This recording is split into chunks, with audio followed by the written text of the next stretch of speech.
Hi friends, నేను మీ Nanditha dietitian. ఈరోజు మనం ఐబిడి గురించి డిస్కస్ చేద్దాం. అసలు ఐబిడి అంటే ఏంటి? ఐబిడి వస్తే ఎలాంటి సిమ్టమ్స్ ఉంటాయి? మనం ఎలా ప్రివెంట్ చేసుకోవచ్చు? డైట్ టిప్స్ ద్వారా ఇప్పుడైతే మనం తెలుసుకున్నాం. ఐబిడి అంటే ఇరిటబుల్ బowel డిసీజ్ అనమాట. సో మనకి ఐబిడి ఉన్నప్పుడు ఏమవుతుందంటే మన స్మాల్ ఇంటెస్టైన్ అంటే మన చిన్న పేగు పై పొర అనేది దెబ్బతినడం వల్ల అది మనకి అల్సర్గా ఫామ్ అవ్వచ్చు, లేకపోతే సిమ్టమ్స్ అనేవి చాలా వర్స్ట్గా ఉంటాయి. వర్స్ట్గా అంటే ఎలా అంటే మనం ఐబిడితో సఫర్ అవుతున్నప్పుడు మనకి పెయిన్ అనేది స్టమక్ పెయిన్ అనేది ఎక్కువగా ఉంటుంది, డయేరియా ఉంటుంది, కొంతమంది కాన్స్టిపేషన్తో సఫర్ అవుతూ ఉంటారు. అండ్ కొంతమంది ఇది మనము తట్టుకోలేనంత పెయిన్ అనేది ఉంటుందన్నమాట. అండ్ ఎప్పుడు ఫుడ్ తీసుకున్నా సరే ఒక రకమైన పెయిన్ అనేది వస్తూ ఉంటుంది. అండ్ న్యూట్రియంట్ అనేది అంటే మనం ఏ ఫుడ్ తీసుకున్నా సరే ఆ న్యూట్రియంట్ అబ్జార్ప్షన్ అనేది సరిగా ఉండదు. సో న్యూట్రియంట్ అబ్జార్ప్షన్ సరిగా లేకపోతే మనకి ఏమవుతుంది, మన బాడీకి కావలసిన అన్ని న్యూట్రియంట్స్ సరిగా అందక మాల్ నారిష్డ్ అంటే మన బాడీకి కావాల్సిన న్యూట్రియంట్స్ అన్ని అందకపోవడం వలన డిసీజెస్ వచ్చే ఛాన్సెస్ ఉంటాయన్నమాట. సో ఐబిడి అంటే మన ఇంటెస్టైన్కి ఏదైనా ఇన్ఫ్లమేషన్ అయినప్పుడు మనకు వచ్చే ప్రాబ్లమే ఐబిడి. సో ఐబిడి ఎందుకు వస్తుందంటే రీజన్ అయితే మనం కరెక్ట్గా చెప్పలేము. కొంతమందికి ఐబిడి జీన్స్ పరంగా రావచ్చు, కొంతమందికి ఫుడ్ హ్యాబిట్స్ కరెక్ట్గా లేకపోవడం వల్ల రావచ్చు, కొంతమందికి ఈ ఐబిడి ప్రాబ్లం అనేది అన్నౌన్ అన్నమాట. సో ఇప్పుడు ఐబిడి అనేది మనము ఒక రకమైన ఆటో ఇమ్యూన్ డిసార్డర్గా కన్సిడర్ చేయొచ్చు. సో ఐబిడి అనేది ఎక్కువగా రావడం వలన అంటే ఐబిడితో సఫర్ అవుతున్నప్పుడు మనకు పెయిన్ కానివ్వండి, లేకపోతే న్యూట్రియంట్ మాల్ అబ్జార్ప్షన్ కానీ ఎక్కువగా ఉంటుంది.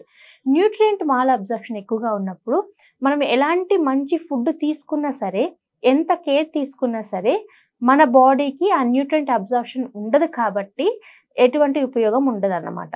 సో ఇప్పుడు మనము ఐబిడిని ఎలా కంట్రోల్ చేసుకోవచ్చో తెలుసుకుందాం.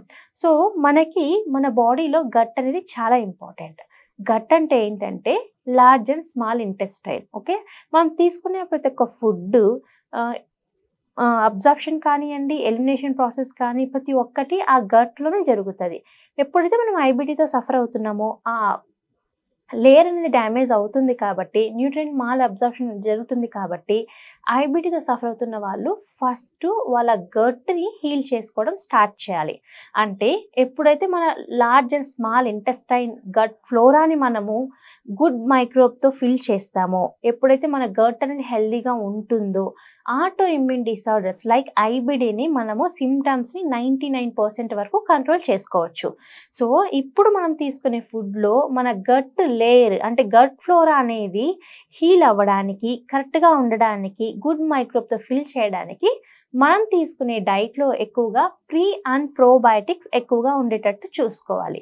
ప్రీబయోటిక్స్ అంటే ఏంటంటే మనకి ప్లాంట్ బేస్డ్ ఫైబర్స్ ఎక్కువగా వస్తాయి.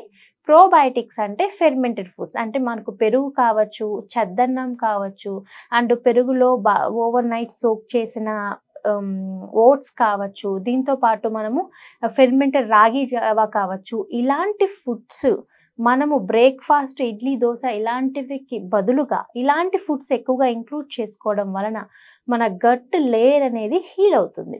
ఎప్పుడైతే మన గట్ ఫ్లోర్ అనేది కరెక్ట్గా ఉంటుందో ఈ ఇరిటబుల్ బowel సిండ్రోమ్ డిసీజ్ అనేది మనము చాలా వరకు కంట్రోల్ చేసుకోవచ్చు అనమాట. ఎందుకంటే ఆటో ఇమ్యూన్ డిసార్డర్స్ ఏదైనా సరే మన గట్ హెల్త్ కరెక్ట్గా లేకపోతేనే స్టార్ట్ అవుతాయి. ఆ గట్ హెల్త్ కరెక్ట్గా ఉండాలి అంటే మనం తీసుకునే ఫుడ్లో definitely pre and probiotics, omega-3 fatty acids and ఇన్ఫ్లమేషన్ని తగ్గించడానికి అన్ని రిఫైన్డ్ ఫుడ్స్ అనేటివి మనము అవాయిడ్ చేయాలన్నమాట. రిఫైన్డ్ అంటే ఎనీ మైదా బేస్డ్ ఫుడ్స్ కానివ్వండి, మైదా రిలేటెడ్ ప్రోడక్ట్స్ ఏదైనా కానీ సరే అని ఏదైనా మనము కంప్లీట్గా అవాయిడ్ చేయాలి. ఎప్పుడైతే మనము రిఫైన్డ్ ఫ్లోర్ అంటే వైట్గా ఉండేది గోధుమ మైదా పిండి కానివ్వండి, స్వీట్స్ కానివ్వండి, దీంతోపాటు మనకి బేకరీలో దొరికే జంక్ ఫుడ్ ఏదైనా సరే అండి, చిప్స్ కానివ్వండి, కేక్స్ కానివ్వండి, ఇలాంటివన్నీ కంప్లీట్గా అవాయిడ్ చేయాలి. ఎందుకంటే ఈవెన్ రిఫైన్డ్ ఫ్లోర్తో చేస్తారు. ఇలాంటి ఫుడ్ మనం ఎక్కువ తీసుకోవడం వలన ఇన్ఫ్లమేషన్ ఇంకా ట్రిగర్ అయ్యే ఛాన్సెస్ ఉంటాయి.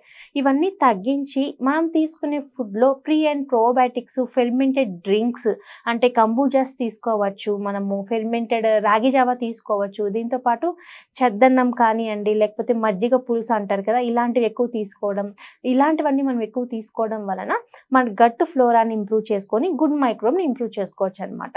సో ఐబిడి అనేది సిమ్టమ్స్ అనేటివి ఇలాగే ఉంటాయి. డైరియా కానీ, కాన్స్టిపేషన్ కానీ, పెయిన్ ఎక్కువగా ఉండడం కానీ, తిన్న వెంటనే మనకి స్టమక్ అప్సెట్ అవ్వడం కానీ, దీంతో పాటు న్యూట్రియంట్ మాల్ అబ్జర్ప్షన్ అనేవి ఇలాంటివన్నీ ఉంటాయి అనమాట. ఇలాంటి సిమ్టమ్స్ ఐబిడి ఉంటే వస్తుంది. సో ఐబిడి అనేది ఎంత ట్రీట్మెంట్ తీసుకున్నా సరే మన ఫుడ్ చాయిసెస్ కరెక్ట్గా లేకపోతే ఐబిడిని క్యూర్ చేయలేం. అండ్ ఐబిడిని క్యూర్ చేయాలంటే చాలా టైం టేకింగ్ ప్రాసెస్.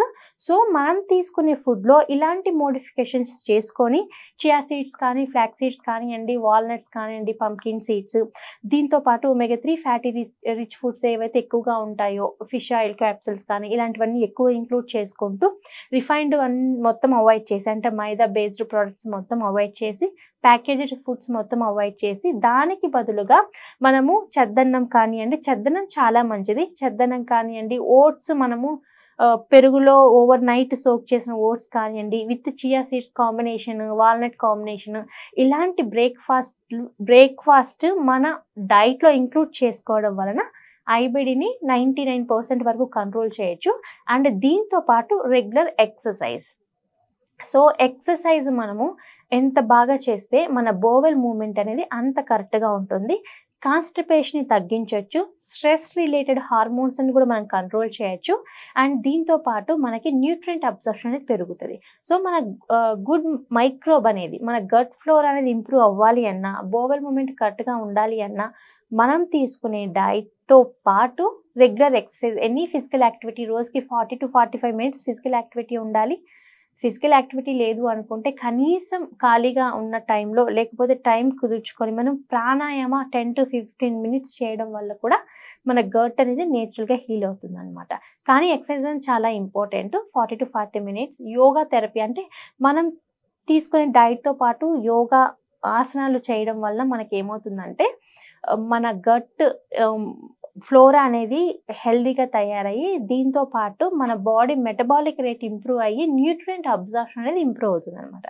సో మనము ఐబిడి లాంటి ప్రాబ్లమ్ని కంట్రోల్ చేసుకోవడానికి, ఇంటెస్టైనల్ ఇన్ఫెక్షన్ని కంట్రోల్ చేసుకోవడానికి బ్యాలెన్స్డ్ డైట్తో పాటు pre and probiotics, omega-3 fatty acids అంటే మనకి chia seeds, flax seeds, walnuts, pumpkin seeds, all type of dry fruits, దీంతో పాటు మనకి గ్రీన్ లీఫ్ వెజిటేబుల్స్, ఇలాంటివి ఇంక్లూడ్ చేసుకోవడం వలన చాలా అంటే చాలా వరకు మనము సిమ్టమ్స్ని కంట్రోల్ చేయొచ్చు. బట్ అల్సర్ ఫామ్లో ఉన్నప్పుడైతే ఫైబర్ని కొద్దిగా తక్కువ తీసుకోవాలి. లేదు ఇన్ఫ్లమేషన్ ఎక్కువగా ఉంది అంటే వైట్ ఫుడ్స్ అవాయిడ్ చేసి రిమైనింగ్ నేను చెప్పిన విధంగా డైట్ తీసుకుంటే 99% వరకు మనం ఐబిడిని అయితే కంట్రోల్ చేయొచ్చు.